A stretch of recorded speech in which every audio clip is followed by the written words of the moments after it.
So this was one of those odd moments in life. So I think it was back in July, it was the 19th, I think. And I did the national anthem at Fenway Park, which to me was just a lifelong dream of mine come true. And I was out having breakfast the very next morning with my consultant from LA out there in Boston and the president of the Red Sox. And he was asking me, because what happened was when I started the song, the microphone started tipping over and then it wasn't even on when I started singing, so I stopped and said, fix it. So he asked if the lump in my throat had cleared.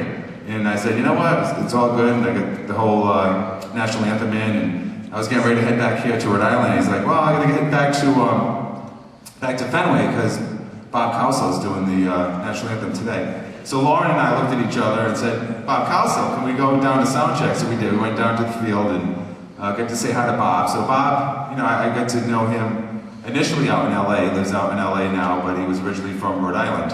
And originally in a band called the Cowsills back in the 60s that was the inspiration for the Partridge Family.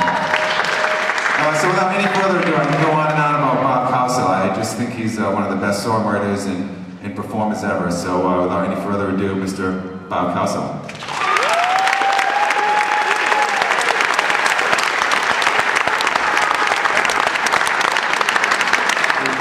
It's interesting because Joe and I belong to a small club of anthem singers that, not just anthem singers, but Fenway Park anthem singers are the best anthem singers ever. And that's just our opinion.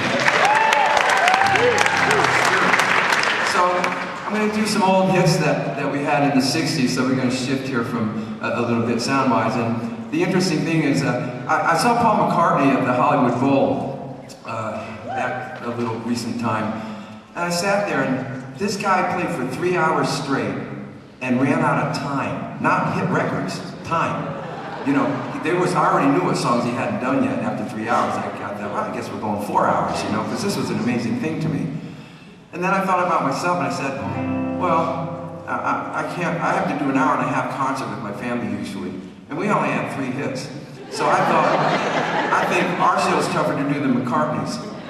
And I can actually outdo him tonight because I can do in 15 minutes what he could not do in 3 hours. I can sing all my hits. So, this is from 1967. It's good to have him represent any number